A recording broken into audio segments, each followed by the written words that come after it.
તો પીએમ આજે ભારત મંડપમમાં અખિલ ભારતીય શિક્ષા સમાગમનું ઉદ્ઘાટન કરી રહ્યા છે। સીધા જઈશું તે તરફ। कहीं उत्साहजनक था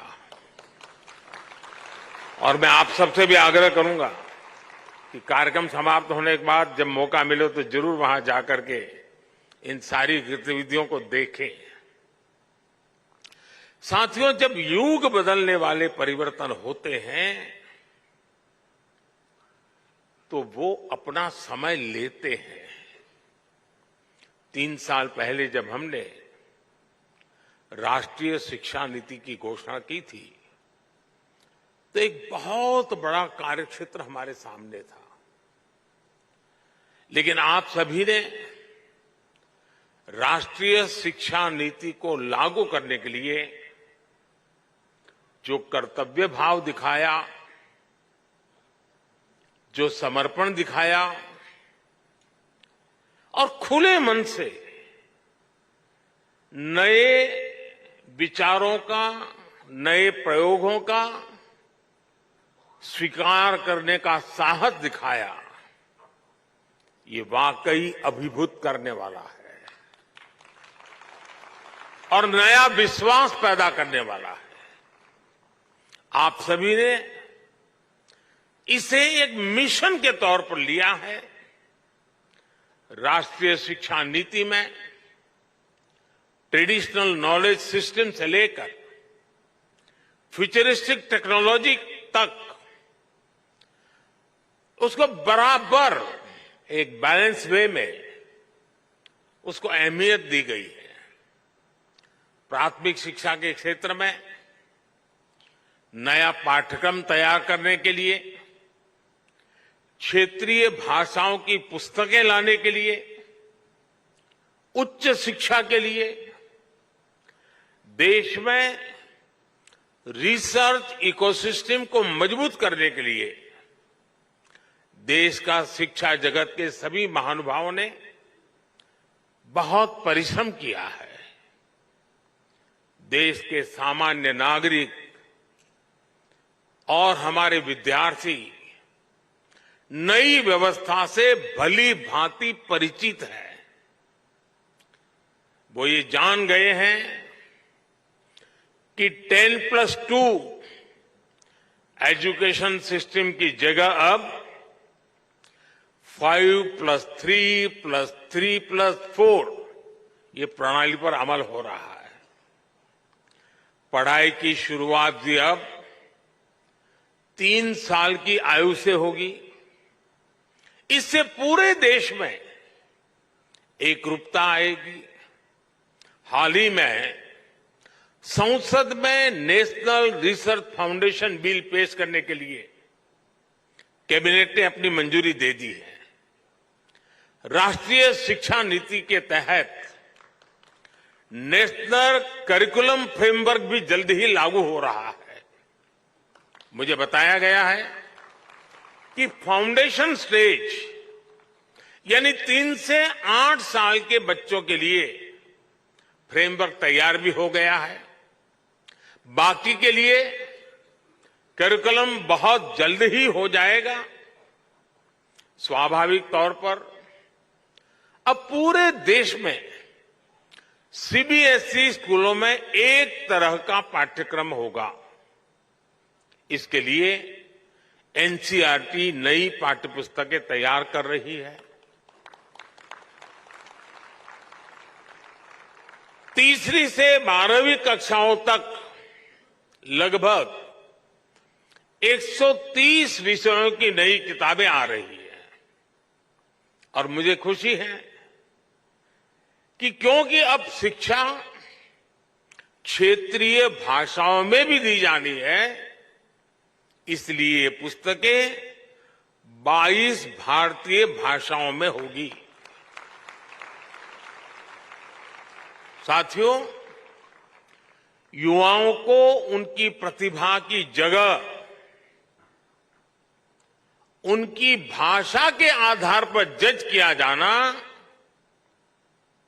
उनके साथ सबसे बड़ा अन्याय है। मातृभाषा में पढ़ाई होने से भारत के युवा टैलेंट के साथ अब असली न्याय की शुरुआत होने जा रही है और ये सामाजिक न्याय का भी अहम कदम है। दुनिया में सैकड़ों अलग अलग भाषाएं हैं। हर भाषा की अपनी अहमियत है। दुनिया के ज्यादातर विकसित देशों ने अपनी भाषा की बदौलत बढ़त हासिल की है। अगर हम केवल यूरोप को ही देखें तो वहां ज्यादातर देश अपनी अपनी नेटिव भाषा का ही इस्तेमाल करते हैं, लेकिन हमारे यहां इतनी सारी समृद्ध भाषाएं होने के बावजूद हमने अपनी भाषाओं को पिछड़ेपन के तौर पर पेश किया।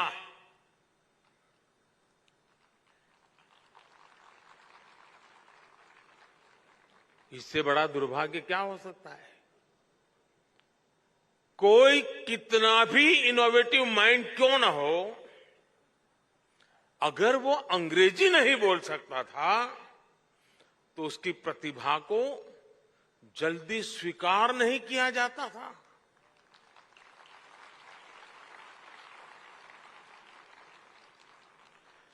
इसका सबसे बड़ा नुकसान हमारे ग्रामीण अंचल के होनहार बच्चों को उठाना पड़ा है। आज आजादी के अमृत काल में नेशनल एजुकेशन पॉलिसी के जरिए देश ने इस हीन भावना को भी पीछे छोड़ने की शुरुआत की है। और मैं तो यूएन में भी भारत की भाषा बोलता हूं।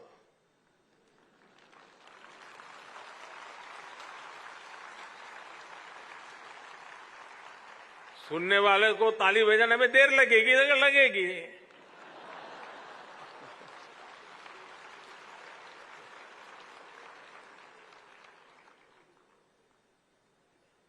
साथियों, अब सोशल साइंस से लेकर इंजीनियरिंग तक की पढ़ाई भी भारतीय भाषाओं में होगी।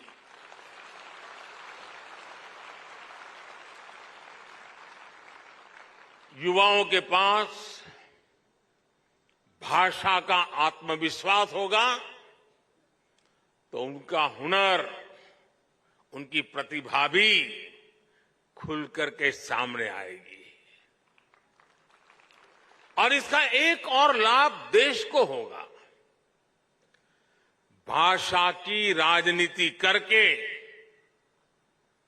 अपनी नफरत की दुकान चलाने वालों का भी शटर डाउन हो जाएगा।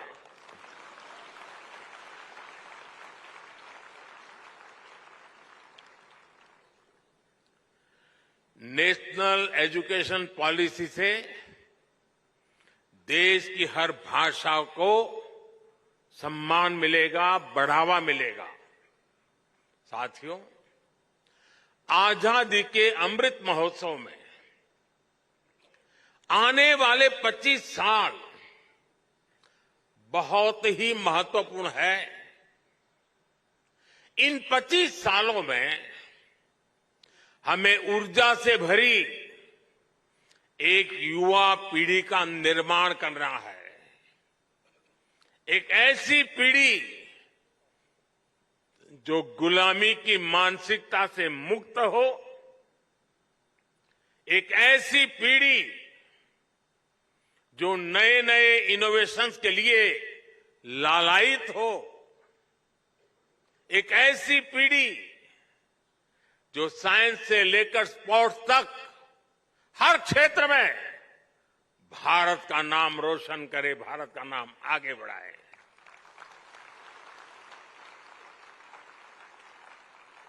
एक ऐसी पीढ़ी जो 21वीं सदी के भारत की आवश्यकताओं को समझते हुए अपना सामर्थ्य बढ़ाएं और एक ऐसी पीढ़ी जो कर्तव्य बोध से भरी हुई हो, अपने दायित्व को जानती हो, समझती हो,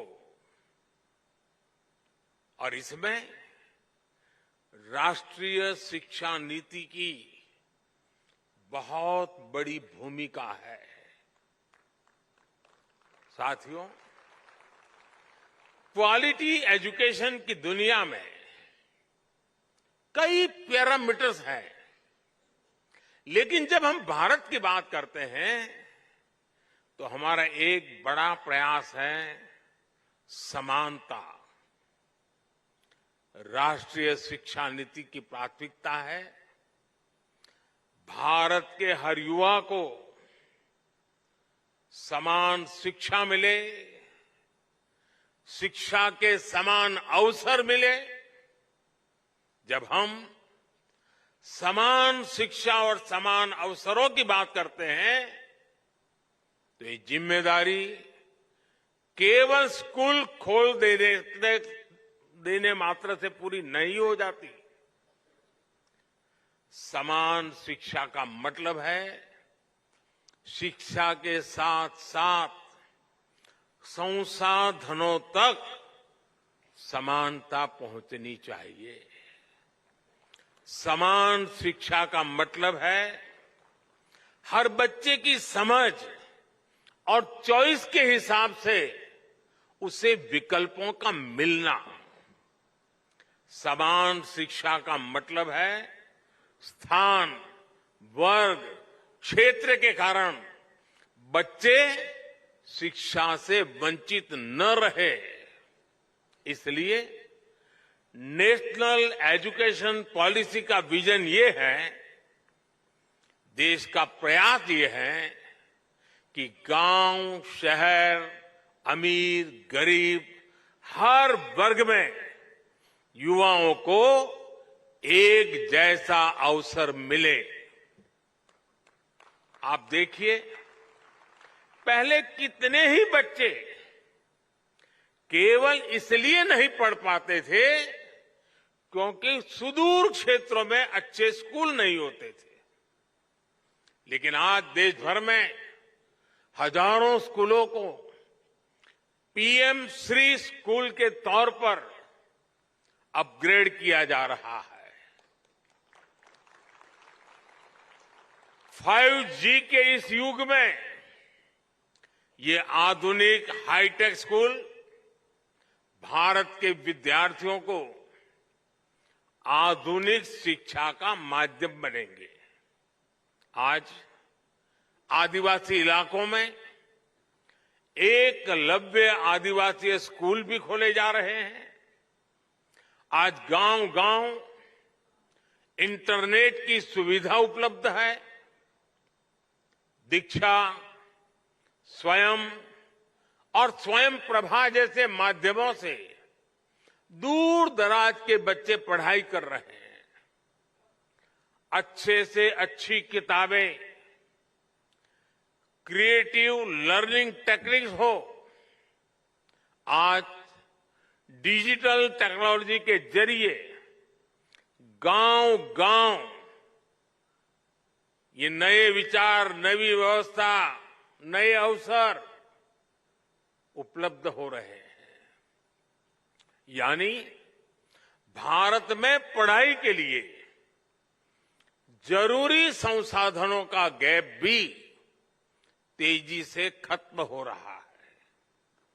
साथियों, आप जानते हैं नेशनल एजुकेशन पॉलिसी की एक बड़ी प्राथमिकता ये भी है कि शिक्षा केवल किताबों तक सीमित न रहे, बल्कि प्रैक्टिकल लर्निंग इसका हिस्सा बने। इसके लिए वोकेशनल एजुकेशन को जनरल एजुकेशन के साथ इंटीग्रेट करने का काम भी हो रहा है। इसका सबसे बड़ा लाभ कमजोर, पिछड़े और ग्रामीण परिवेश के बच्चों को ज्यादा होगा। किताबी पढ़ाई के बोझ के कारण यही बच्चे सबसे ज्यादा पिछड़ते थे। लेकिन नई राष्ट्रीय शिक्षा नीति के तहत अब नए तरीकों से पढ़ाई होगी। ये पढ़ाई इंटरैक्टिव भी होगी, साथ साथ इंटरेस्टिंग भी होगी। पहले लैब और प्रैक्टिकल की सुविधा बहुत ही कम स्कूलों में उपलब्ध थी, लेकिन अब अटल टिंकरिंग लैब्स में 75 लाख से ज्यादा बच्चे साइंस और इनोवेशन सीख रहे हैं। साइंस अब सबके लिए समान रूप से सुलभ हो रही है। यही नन्हे वैज्ञानिक आगे चलकर देश के बड़े बड़े प्रोजेक्ट्स को लीड करेंगे, भारत को दुनिया का रिसर्च हब बनाएंगे। साथियों, किसी भी सुधार के लिए साहस की जरूरत होती है, और जहां साहस होता है वहीं नई संभावनाएं जन्म लेती है। यही वजह है कि विश्व आज भारत को नई संभावनाओं की नर्सरी के रूप में देख रहा है। आज दुनिया जानती है कि जब सॉफ्टवेयर टेक्नोलॉजी की बात आएगी तो भविष्य भारत का है। दुनिया जानती है कि जब स्पेस टेक की बात होगी तो भारत की क्षमता का मुकाबला आसान नहीं है। दुनिया जानती है कि जब डिफेंस टेक्नोलॉजी की बात होगी तो भारत का लो कॉस्ट और बेस्ट क्वालिटी का मॉडल भी हिट होने वाला है। दुनिया के इस भरोसे को हमें कमजोर नहीं पड़ने देना है। बीते वर्षों में जिस तेजी से भारत की औद्योगिक साख बढ़ी है, जिस तेजी से हमारे स्टार्टअप की धमक दुनिया में बढ़ी है, उसने हमारी शैक्षणिक संस्थाओं का सम्मान भी विश्व भर में बढ़ाया है। तमाम ग्लोबल रैंकिंग्स में इंडियन इंस्टीट्यूट्स की संख्या बढ़ रही है। हमारी रैंकिंग में भी इजाफा हो रहा है। आज हमारे आईआईटी के 2 कैंपस जंजीबार और अबू धाबी में खुल रहे हैं। कई दूसरे देश भी अपने यहां हमसे आईआईटी कैंपस खोलने का आग्रह कर रहे हैं। दुनिया में से मांग बढ़ रही है। हमारे एजुकेशन इकोसिस्टम में आ रहे ये सकारात्मक बदलावों के कारण कई ग्लोबल यूनिवर्सिटी भी भारत में अपने कैंपस खोलना चाहती है। તો સમાચારોમાં હાલ સમય થયો છે વિરામનો।